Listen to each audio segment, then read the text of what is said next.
Hey everyone, Michael here.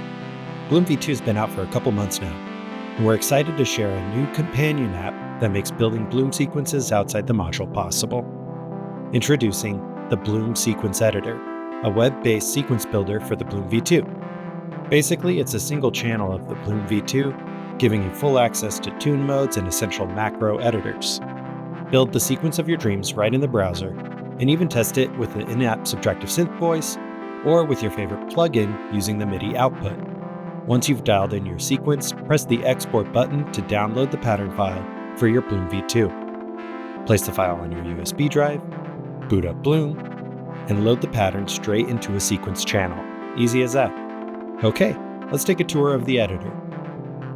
By the way, you can get to the sequence editor by heading to Narwhal and clicking the Sequence Editor button, or click the link in the description below.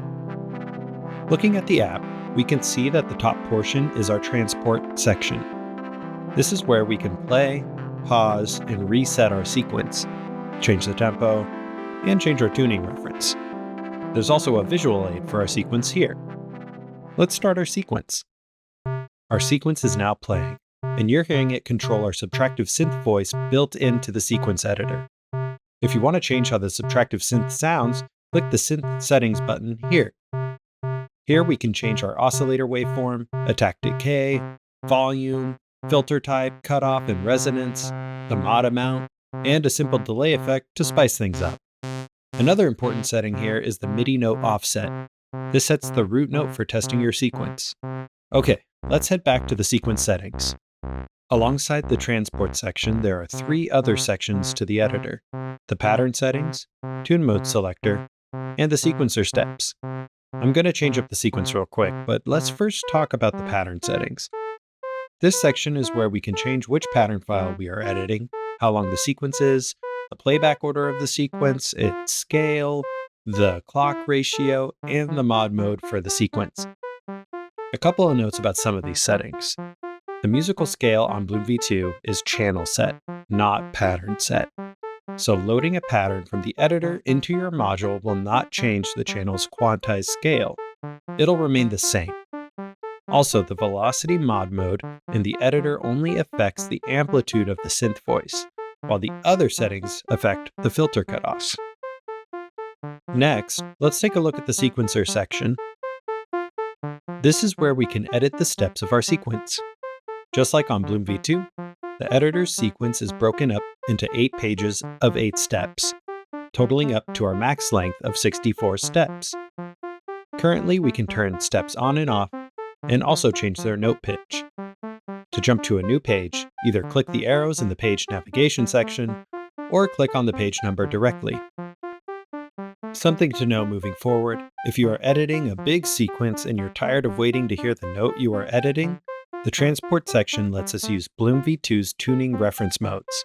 We can have the editor cycle either the page we are editing or a single step. The sequence section is currently editing the note tune mode, and we can change which tune mode we are editing with the last section here.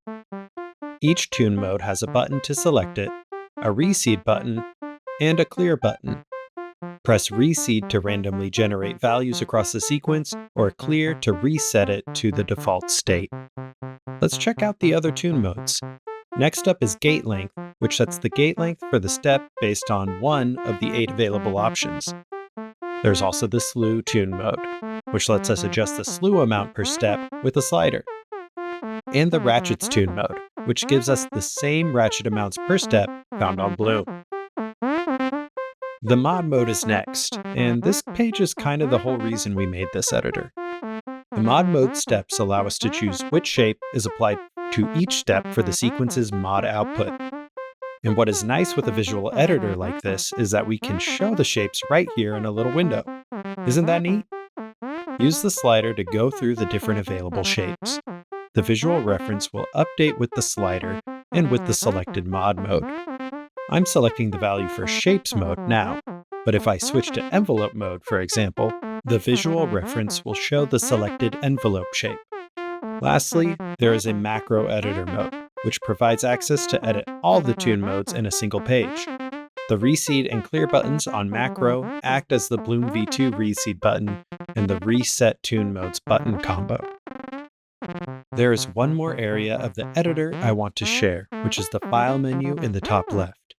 Here we can import pattern files we've made on Bloom V2, select which pattern slot we want to edit, even duplicate the pattern from one slot to another, and set our MIDI output device for the editor. Once you have a sequence you like, press the Export Current Pattern button to export a single pattern file, or export the editor's 16 pattern slots in a zip file to extract and place on Bloom V2.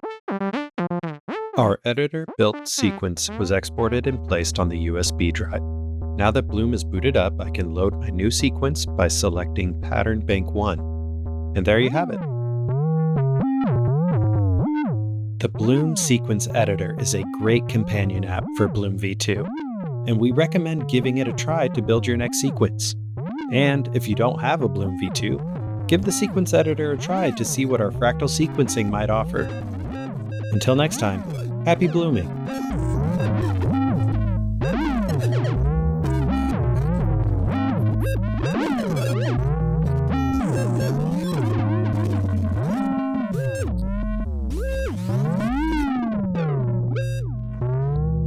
You